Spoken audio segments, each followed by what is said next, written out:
ठाकरेंच्या शिवसेनेचे अंबादास दानवेंनी मंत्री संजय शिरसाटांच्या मुलीवर आरोप केला। संजय शिरसाट यांची मुलगी हर्षदा शिरसाट यांनी मतदार यादीत घोळ केल्याचा आरोप अंबादास दानवेंनी केला। 31 जुलै मतदान नोंदणीची शेवटची तारीख असताना सुद्धा हर्षदा शिरसाट यांनी 26 ऑक्टोबरला मतदार यादीत नाव टाकण्याचा प्रयत्न केल्याचा आरोप दानवेंनी केला। तर दानवेंनी केलेले आरोप बिनबुडाचे असल्याचं सांगून मंत्री संजय शिरसाटांनी आरोप खोडून काढले।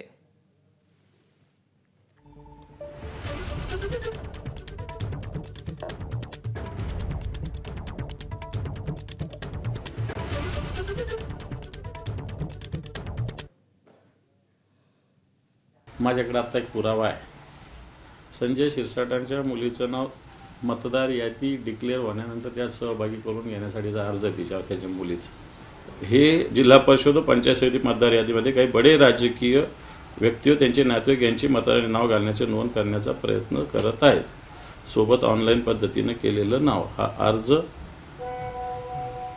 आणि हा शिरसाटांच्या मुलीचा त्याच्यातलं डॉक्युमेंट हे केलेले 27 ऑक्टोबर 2025।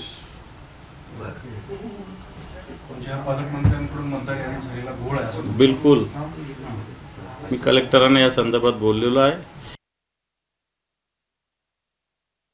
अंबादास दानवेला निवडणूक प्रक्रिया आणखीन कळालेली दिसत नाही। एवढं मोठं पद भोसवल्यानंतर सुद्धा तुम्हाला निवडणुकीची प्रक्रिया समजत नसेल तर तुमच्यासारखे तुम्हीच आज नोंदवलेल्या यादीला 7 दिवसामध्ये त्याचा प्रोसेसचा पिरियड असतो आणि ते यादी मी घ्यायचं का नाही घ्यायचं हे निवडणूक आयोगाचा निर्णय असतो। आजही मतदार नोंदणी करू शकता तुम्ही। थांबली का ती प्रक्रिया? म्हणून असं काही नाही, घुसवणं वगैरे वगैरे काही नाहीये। त्यांना त्याच्यातली माहिती कमी असल्यामुळं एक आरोपाचा एक सवय लागलेली आरोप करण्याची, त्यामुळे त्यांनी केलेला हा बिनबुडाचा आरोप आहे।